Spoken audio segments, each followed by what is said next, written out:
ম্যানেজাররা যে এত কাজ করবে, প্ল্যান করবে, অর্গানাইজ করবে, অনেক কাজ করবে, তার জন্য স্কিল লাগবে না? জানতে হবে তো কাজ, নাহলে করবে কিভাবে?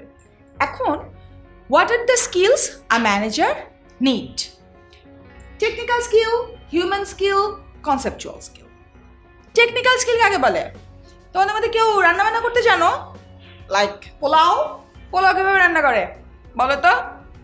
তোমাকে পোলাওয়ের চাল নিতে হবে, ধুতে হবে, ঘিতে ভাজতে হবে, পরিমাণ মতন পানি এসব দিয়ে বসাতে হবে, একটা সার্টেন টাইম পর দমে দিতে হবে, নামাতে হবে। এখন তোমার মনে হতে পারে যে হঠাৎ করে রান্নাবান্না শুরু হয়ে গেল কেন? রান্নাবান্না শুরু হয় নাই আসলে। এই যে পোলাওটা কিভাবে রান্না করতে হয় এটা তুমি জানো, এইটাও একটা টেকনিক্যাল স্কিল। আমাদের অনেকের একটা ভুল ধারণা আছে যে টেকনিক্যাল স্কিল মানেই বোধ হয় technological skill. Obviously technological skill is also a part of technical skill. এই যেমন মনে করো এই যে 10 মিনিট স্কুল, এটা যে রান করে আইমান, যে রান করে, তার টেকনোলজিক্যাল আন্ডারস্ট্যান্ডিং খুব ভালো। তার মানে তার একটা স্কিল আছে যেইটা টেকনোলজি ওরিয়েন্টেড। আমি জানি ম্যানেজমেন্ট কিভাবে কাজ করে, এইটা হচ্ছে আমার টেকনিক্যাল স্কিল। সেটার সাথে হয়তো টেকনোলজি সরাসরিভাবে কোনো সম্পর্ক নাও থাকতে পারে। তার মানে টেকনিক্যাল স্কিল হচ্ছে knowledge and proficiency in a specific field. যে টেকনিক্যাল স্কিলটা সবচেয়ে বেশি লাগে কাদের জানো? ফার্স্ট লাইন ম্যানেজারদের টেকনিক্যাল স্কিল। এবং এই যে ফার্স্ট লাইন ম্যানেজাররা টেকনিক্যাল স্কিল ব্যবহার করে কারণ তারা হচ্ছে এক্সিকিউট করে।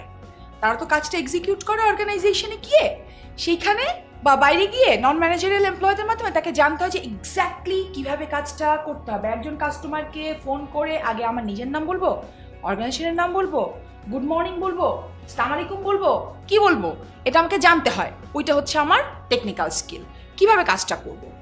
এবং তারপরে আসে human skill. Human skill is important for all levels of managers.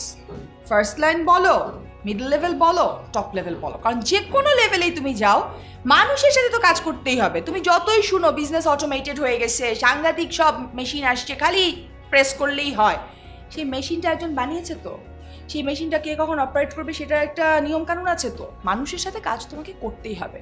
আর মানুষের সবচেয়ে ইন্টারেস্টিং জিনিস কোনটা বলো তো? মানুষ একা একরকম, গ্রুপে আরেক রকম। তুমি হয়তো একা একদম শান্ত শিষ্ট ভদ্র একটা বাচ্চা আমার ক্লাসে এসে বসে থাকো, বন্ধুদের আড্ডায় দেখা যাবে যে তোমার হাসির চোটে আর তোমার চেঁচানোর চোটে কেউ কথাই বলতে পারে না। তো which is very normal. So people are different in individual level and in group level. তো তোমাকে হিউম্যান স্কিলটা অ্যাকুয়ার করতে হয় যে কীভাবে মানুষকে হ্যান্ডেল করবে তুমি। এই যেটাকে আমরা একটু আগে দেখেছি, ইন্সপায়ার করা, মোটিভেট করা, ওই জায়গাতে। তো এই জন্য তোমরা দেখো হিউম্যান স্কিল প্রত্যেক লেভেলের জন্য সমান। টেকনিক্যাল স্কিল কিন্তু ছিল primarily important for the first line managers, কিন্তু human skill is important for all levels of managers. এবং ফাইনালি আসবে কনসেপচুয়াল স্কিল। কনসেপচুয়াল স্কিলটা কি? The ability to think, conceptualize about abstract and complex situations concerning the organization. সেটা কি? তুমি যখন একটা বড় ব্যবসা রান করো, তোমার কাছে একটা নতুন বিজনেস আইডিয়া আসলো, তুমি এখনো জানো না যে বিজনেসটা এক্স্যাক্টলি কিভাবে কাজ করবে। যেমন আইমান যখন 10 মিনিট স্কুল শুরু করলো, যে ও নাকি একটা স্কুল বানাবে, সেটা নাকি অনলাইন হবে, এটা 10 মিনিটের একটা স্কুল, সবার নাকি অ্যাক্সেস থাকবে, এডুকেশন উইল বি ফ্রি। ধরে নাও আমি বুঝলাম না যে এই বিজনেসটা কিভাবে কাজ করছে। তার কারণ কেন বুঝতে পারছি না, এখন তুমি বুঝতে পারবে, কারণ এটা তো এস্টাবলিশড। কিন্তু ধরে নাও আজকের থেকে কয়েক বছর আগে যখন ওটা শুরু করেছে, এস্টাবলিশড হয় নাই। কোথায় কোথায় কী কী প্রবলেম হতে পারে, ওকে কে হেল্প করবে, কে ফান্ডিং দিবে, কোন জায়গায় দাঁড়িয়ে করবে, মানে লোকজন অ্যাক্সেস করবে কিভাবে ওকে, আমি বুঝতে পারছি না এই জিনিসগুলি। অ্যাবস্ট্রাক্ট পিসেস, ওই যে জিগসো পাজল খেলো না তোমরা ছোটবেলায় খেলেছো না, ডিফারেন্ট পাজলের টুকরোগুলো ছড়িয়ে আছে, তুমি লাগাচ্ছ, ওই পাজলটা ছড়িয়ে থাকা দেখে যখন তুমি পিকচারটা বুঝো যে এটা যখন সেট হয়ে যাবে তখন পিকচারটা কেমন দেখতে লাগবে, সেটার নাম কনসেপচুয়াল স্কিল। এবং conceptual skill is most important for top level managers. কেন? কারণ টপ লেভেলে স্ট্র্যাটেজিক প্ল্যানিং যখন তুমি করো, তখন আসলে তোমাকে এনশিওর করতে হয় যে তুমি একটা বিজনেস আইডিয়া বেশ আগেই বুঝতে পারছো, even though the pieces are not together, they are dispersed in different places. Conceptual skill is most important for the top level managers. Human skill is equally important for all levels of manager because you have to work with people. Doesn't matter what type of organization you are in. অনেকেরই ধারণা আছে যে আমরা তো খুব tech based organisation. Tech based অর্গানাইজেশনেও তোমার equal human skill লাগবে because you have to handle people. And finally technical skills. Technical skills আর primarily important for the first line managers to execute the certain jobs. এখন ম্যানেজারদের জবটা কিন্তু পাল্টে যাচ্ছে। কি কি কারণে? একটা হচ্ছে the increasing importance of customers. কাস্টমাররাই আজকাল বিজনেসের সবচেয়ে বড় স্টেক হোল্ডার। কেন? কারণ কাস্টমার এক্স্যাক্টলি কি চায় তার উপরে তোমার বিজনেসের নানান রকমের চেঞ্জেস আসতে হয়। একটা সময় ছিল কি, যখন আমাদের গ্লোবালাইজেশন এত হাই হয় নাই, যখন আমরা জানতাম না সারা পৃথিবীর সব কিছুই। যেমন মনে করো আজকে তোমরা রিসোর্টে বেড়াতে যাও না, বাংলাদেশে এখন ঘুরে বেড়ানোটা খুব পপুলার হয়েছে। তুমি ছুটিতে কোথাও একটা বেড়াতে যাবে, এই ঈদে কোথাও বেড়াতে যাবে, তুমি কি করো? এই রিসোর্টে যাও, রিসোর্টের ওয়েবসাইটে যাও, গিয়ে চেক করো রুম কত কীরকম, কী কী এমিনিটিস আছে। এখন আমি যদি এই রিসোর্টের মালিক হই, আমাকে তার মানে কি করতে হচ্ছে?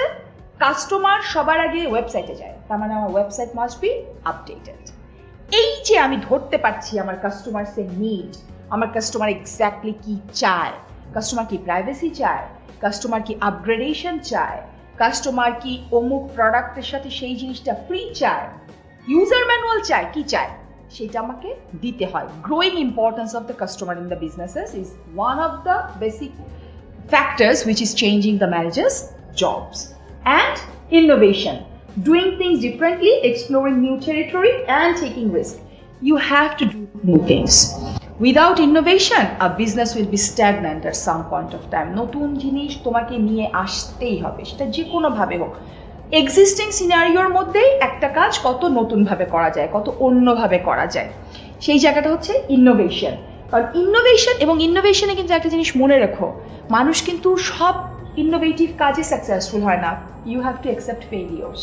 So managers must be able to forgive others, not for negligent behaviours but for mistakes they never thought of being going to take place. ওইভাবে যে আমার একটা এমপ্লয়ি একটা নতুন আইডিয়া নিয়ে এসেছিল, ও ভুল করলো, ওকে আমি ফায়ার করলাম, আর কিন্তু কেউ নতুন আইডিয়া নিয়ে আসবে না। So for the sake of innovation you have to be patient enough to accept the mistakes and failures as well for your organization. এবং এই যে দেখো, these are the changes, changing technology, digitalization. Passport করো না, বাসায় বসে form fill up করে ফেলো, visa করো, বাসায় বসে ফর্ম ফিল আপ করে ফেলো, কোথাও একটা যাবা, বাসা থেকে অনলাইন চেক ইন করে ফেলো। তুমি এই ভিডিওটা ঘরে বসে দেখছো তোমার ফোনে বা তোমার কম্পিউটারে, মানে কি হাইলি ডিজিটালাইজড।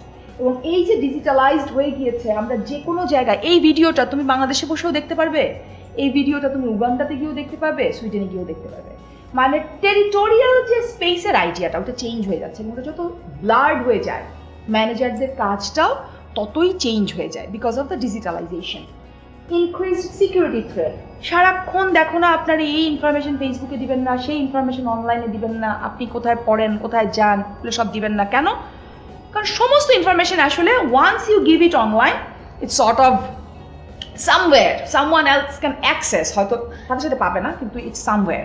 তো যে ইনক্রিজড থ্রেট, এমপ্লয়িরা কোন ইনফরমেশন দিচ্ছে, বিজনেসের কোন ক্রুশিয়াল ইনফরমেশন কোথায় সেভ করা আছে ম্যানেজারদের জন্য, সেটা one of the basic concern in this days. এবং increased emphasis on organisation and management ethics.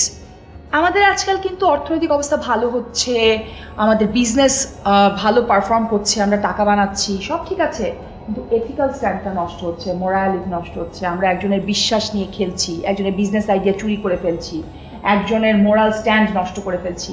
এবং কি জানো তো, তুমি যতই টাকা রোজগার করো শর্ট রানে, তুমি যদি আনএথিক্যাল বিজনেস হও, লং রানে তুমি টিকতে পারবে না। আই এম টেলিং ইউ, টিকতে পারবে না, period. So you have to ensure your businesses are ethical. So that's the manager's job to ensure, primarily by being honest himself or herself, and then by ensuring others are ethical as well. And increased competitiveness, এত competition তুমি জানো না। এই যে আমি ম্যানেজমেন্টের উপরে ডিসকাশনটা দিচ্ছি, এরকম একটা ভিডিও, এর থেকে বেটার ভিডিও হয়তো ভিয়েতনামে বসে কেউ বানিয়ে ছেড়ে দিল, তখন কিন্তু তুমি আর আমারটা দেখবা না। বা ও বানিয়ে রেখেছে, আজকে আমি দিলাম, তুমি আমারটা দেখা শুরু করলে। আমরা ঠিক জানি না আমাদের কম্পিটিশন কোথায় লুকিয়ে আছে। Because of the globalisation you can reach any place. So these are the things which are changing a manager's job.